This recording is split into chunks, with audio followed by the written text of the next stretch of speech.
Okay, here is your puzzler answer from the puzzler for the week. It said that you bought 3 large cans of pudding for a special event. If a serving is 1/8 of a can, how many total servings can you make? We had a lot of correct answers for this one. The correct answer is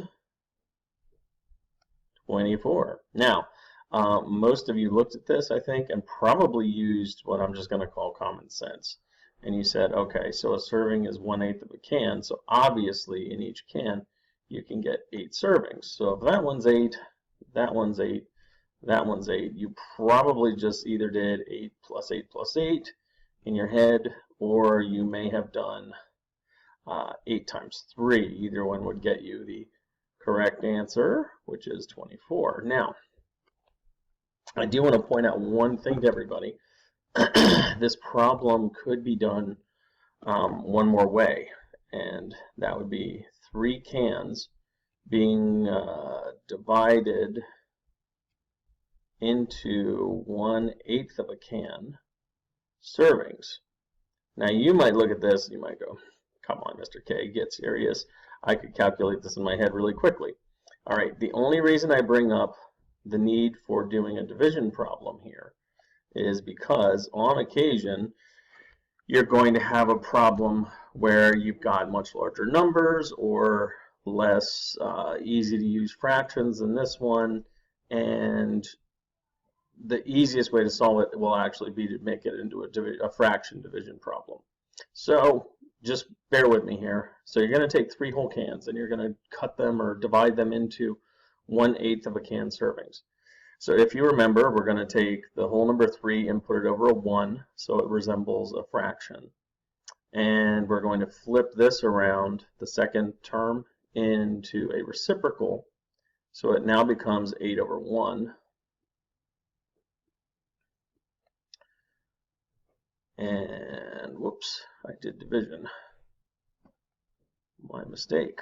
Division becomes multiplication when you get a reciprocal. So we'll just go with that for now. And 3 times 8 is 24. That sounds familiar.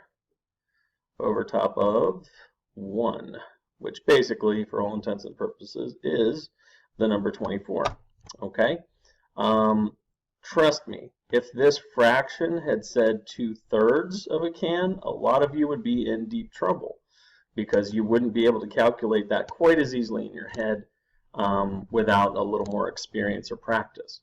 So that's why I'm suggesting to you that you seriously consider doing this as a division problem instead. Now, this part of the problem went really, really well for everybody. Let's take a look at, whoa, that was interesting. Let's take a look at something that didn't go so well for everybody. So I'm going to clear off my writing here. And let's change the situation. So I'm going to change tools here. And I will get rid of this one as best I can. Somehow, you get to watch me having technical difficulties. All right, here we go. New problem.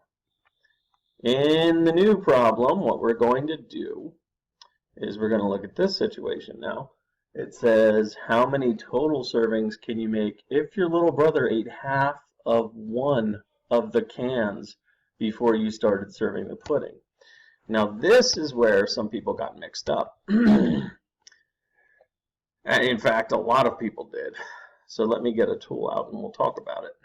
All right, so you guys had figured out that basically everybody gets, or you get 8 servings out of each can, which was correct. There were 24 total servings. However, reading this problem carefully is very important. It said that your little brother ate half of one of the cans. So if one of these cans is basically cut in half, you will not get 8 servings out of it. Because your brother ate half of it, you can only get 4 servings. So your new answer is actually going to be 8 plus 8 plus 4, which would be 20 servings. Hopefully that makes sense to you, and the puzzler of the week was something that you had a good chance to learn from. All right, good luck with the next one. See you next time.